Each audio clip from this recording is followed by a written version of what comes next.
आकाशवाणी लखनऊ से प्रस्तुत हैं प्रादेशिक समाचार।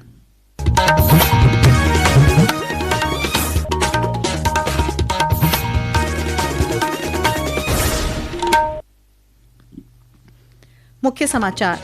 मध्य प्रदेश के मुख्यमंत्री डॉक्टर मोहन यादव वाराणसी में एमपी यूपी सहयोग सम्मेलन में हुए शामिल।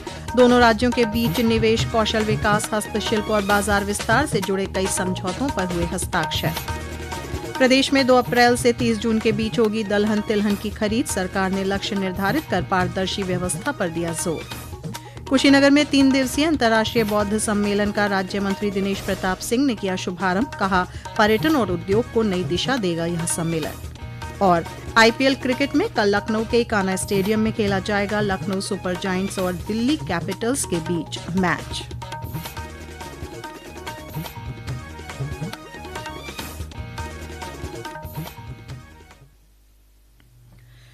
नमस्कार, प्रदेश के समाचारों के साथ मैं श्वेता उपाध्याय और अब समाचार विस्तार से। मध्य प्रदेश के मुख्यमंत्री डॉक्टर मोहन यादव आज वाराणसी में आयोजित एमपी यूपी सहयोग सम्मेलन 2026 में शामिल हुए। सम्मेलन के दौरान मध्य प्रदेश व उत्तर प्रदेश के बीच निवेश, कौशल विकास, हस्तशिल्प और बाजार विस्तार से जुड़े कई महत्वपूर्ण समझौतों पर हस्ताक्षर किए गए। इसके साथ ही काशी विश्वनाथ धाम और महाकाल धाम के बीच व्यवस्थाओं के आदान प्रदान के लिए एमओयू भी हुआ। इस अवसर पर मुख्यमंत्री मोहन यादव ने कहा कि यह साझेदारी न केवल आर्थिक विकास को गति देगी बल्कि स्थानीय उत्पादों और पारंपरिक वस्तुओं को भी बढ़ावा देगी। सम्मेलन में प्रदेश सरकार के कैबिनेट मंत्री नंद गोपाल गुप्ता नंदी और राकेश सचान भी उपस्थित रहे। बाबा महाकाल के दर्शन में सामान्य दर्शन के साथ साथ विशेष अवसर पर आने वाली बड़ी भीड़ के प्रबंधन में बनारस के अनुभव साझा करते हुए अधिकारियों को भविष्य में और अच्छे से टेम्पल व्यवस्था को जोड़ करके धार्मिक पर्यटन को बढ़ावा देने के लिए कैसे कर सकते हैं उस पर विचार करने के लिए एमओयू किया गया। और एक एमओयू हमारा 1 डिस्ट्रिक्ट 1 प्रोडक्ट ओडीओपी को पहल को मजबूत करने का, स्थानीय उत्पादों को राष्ट्रीय स्तर पर पहचान दिलाने का और अंतर्राज्यीय सहयोग के माध्यम से आर्थिक विकास को मजबूत करने की दृष्टि से किया गया। दोनों राज्यों के ओडीओपी उत्पादों का आदान प्रदान किया गया।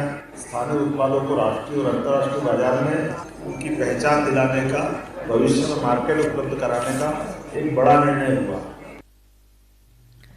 इस अवसर पर दोनों राज्यों में संबद्ध सांस्कृतिक विरासत और पारंपरिक कौशल को दर्शाती जीआई और ओडीओपी उत्पादों की प्रदर्शनी भी लगाई गई।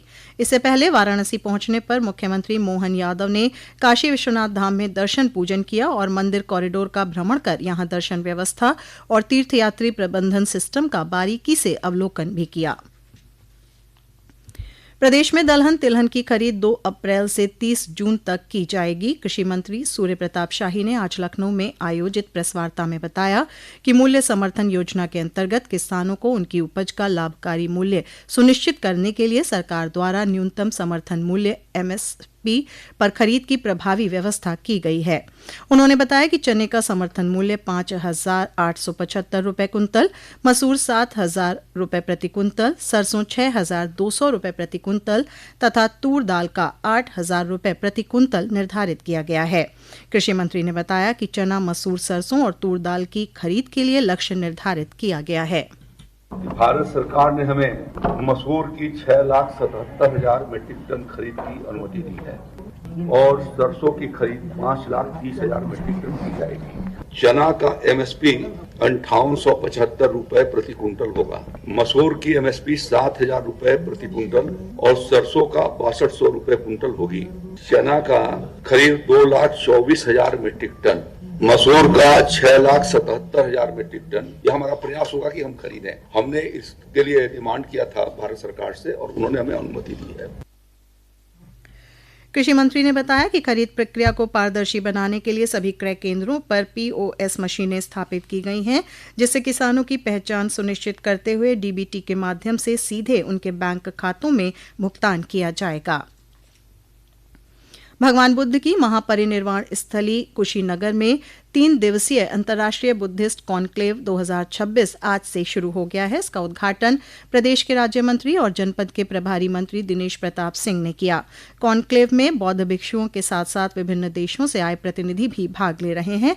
इस अवसर पर कार्यक्रम को संबोधित करते हुए राज्य मंत्री दिनेश प्रताप सिंह ने कहा कि इस कॉन्क्लेव का उद्देश्य केवल आध्यात्मिक विमर्श तक सीमित नहीं है, बल्कि इसके माध्यम से क्षेत्र में पर्यटन और उद्योग को भी नई दिशा देने का प्रयास किया जा रहा है। उन्होंने कहा कि कुशीनगर केवल आस्था का केंद्र ही नहीं है, बल्कि आर्थिक और औद्योगिक दृष्टि से भी मजबूत बन रहा है। ये समाचार आप आकाशवाणी लखनऊ से सुन रहे हैं। ताज़ा समाचार जानने के लिए आप हमारी वेबसाइट newsonair.gov.in पर लॉगिन कर सकते हैं। इसके साथ ही आप प्रादेशिक समाचारों का ये बुलेटिन हमारे YouTube channel news on AIR Lucknow पर भी सुन सकते हैं। देश में जनगणना 2027 कल से शुरू हो रही है। यह स्वतंत्रता के बाद की 8वीं और इस श्रृंखला की 16वीं जनगणना होगी। जनगणना 2 चरणों में कराई जाएगी। सरकार ने जनगणना के पहले चरण के लिए 33 प्रश्न अधिसूचित किए हैं। पहली बार जनगणना डिजिटल रूप से कराई जाएगी। स्वगणना का विकल्प भी उपलब्ध होगा। उत्तर प्रदेश में पहला चरण 22 मई से शुरू होगा और इससे 15 दिन पूर्व 7 मई से स्वगणना की सुविधा उपलब्ध होगी। जनगणना 2027 के तरीकों को लेकर महापंजीयक और जनगणना आयुक्त मृत्युंजय कुमार नारायण ने आकाशवाणी के पब्लिक स्पीक कार्यक्रम में बताया कि यह जनगणना पिछली जनगणना से अलग है। उन्होंने विदेश में रहने वाले भारतीयों की इस जनगणना में भागीदारी करने के तरीकों को भी स्पष्ट किया। अभी जो प्रथम चरण की हम बात कर रहे हैं, प्रथम चरण बेसिकली मकानों की गणना और मकान सूचीकरण है। इसमें अगर बाहर रहते हैं कोई फर्क नहीं पड़ता। हम दूसरे चरण में जब एक व्यक्ति की गणना कराते हैं तो उसमें जो बाहर रहने वाले हैं उनको एम्बेसी के माध्यम से उनकी गणना कराने की व्यवस्था है। प्रदेश के श्रम एवं सेवायोजन मंत्री अनिल राजभर ने आज अयोध्या में समीक्षा बैठक के बाद मीडिया से बातचीत के दौरान मौजूदा अंतर्राष्ट्रीय हालातों का जिक्र करते हुए कहा कि कई देशों में पेट्रोल डीजल के दाम बढ़े हैं, लेकिन भारत में स्थिति नियंत्रण में है। उन्होंने कहा कि देश में कहीं भी गैस और पेट्रोल डीजल की कोई कमी नहीं है। उन्होंने आरोप लगाया कि विपक्ष अनावश्यक भ्रामक अफवाह फैलाकर माहौल खराब कर रहा है। पहले दिन से सरकार कह रही है कि कहीं गैस की किल्लत नहीं है, कहीं डीजल पेट्रोल की किल्लत नहीं है। दुनिया का कोई देश ऐसा जहां पेट्रोल डीजल का दाम न बढ़ा। जो विकसित देश हैं वहां भी डीजल और पेट्रोल के दाम बढ़ गए। पूरे दुनिया में भारत ऐसा देश है जहां डीजल पेट्रोल का दाम नहीं बढ़ा। ये भारत के अंदर श्रद्धेय मोदी जी की पुरुषार्थी सरकार है जो हर समस्या के समाधान के साथ काम करती है। जैन धर्म के 24वें तीर्थंकर भगवान महावीर की जयंती पर आज मुख्यमंत्री योगी आदित्यनाथ ने प्रदेशवासियों को शुभकामनाएं देते हुए कहा कि उन्होंने सत्य, अहिंसा और करुणा का मार्ग दिखाया। महावीर जयंती के अवसर पर वाराणसी में मैदागिन स्थित बिहारीलाल दिगंबर जैन मंदिर से भव्य शोभा यात्रा निकाली गई, जिसका पुष्प वर्षा कर स्वागत किया गया। शोभा यात्रा में शामिल लोगों ने अहिंसा परमो धर्म का संदेश दिया। विभिन्न स्थानों से होते हुए पंचायती जैन मंदिर पहुंचकर शोभा यात्रा का समापन हुआ। चित्रकूट के बरगढ़ में महावीर स्वामी का जन्मोत्सव धूमधाम से मनाया गया। IPL क्रिकेट 2026 का चौथा मुकाबला आज पंजाब किंग्स और गुजरात टाइटंस के बीच हो रहा है। मोहाली स्थित मुल्लामपुर के Maharaja Yadavindra Singh international cricket stadium में पंजाब किंग्स ने टॉस जीतकर पहले गेंदबाजी करने का फैसला किया है।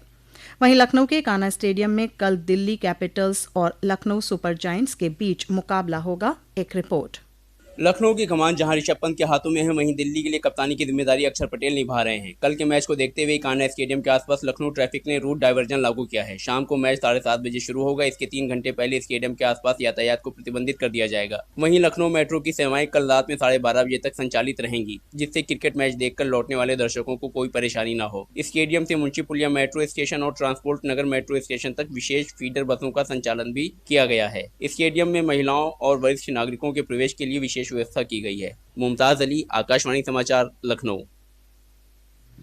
और अब अंत में मुख्य समाचार एक बार फिर। मध्य प्रदेश के मुख्यमंत्री डॉक्टर मोहन यादव वाराणसी में एमपी यूपी सहयोग सम्मेलन में हुए शामिल। दोनों राज्यों के बीच निवेश, कौशल विकास, हस्तशिल्प और बाजार विस्तार से जुड़े कई समझौतों पर हुए हस्ताक्षर। प्रदेश में 2 अप्रैल से 30 जून के बीच होगी दलहन तिलहन की खरीद। सरकार ने लक्ष्य निर्धारित कर पारदर्शी व्यवस्था पर दिया जोर। कुशीनगर में 3 दिवसीय अंतर्राष्ट्रीय बौद्ध सम्मेलन का राज्य मंत्री दिनेश प्रताप सिंह ने किया शुभारंभ। कहा, पर्यटन और उद्योग को नई दिशा देगा यह सम्मेलन। और आईपीएल क्रिकेट में कल लखनऊ के कान्हा स्टेडियम में खेला जाएगा लखनऊ सुपर जायंट्स और दिल्ली कैपिटल्स के बीच मैच। इसी के साथ प्रादेशिक समाचारों का ये बुलेटिन समाप्त हुआ। अगला बुलेटिन रात 8 बजे एफएम पर प्रसारित किया जाएगा।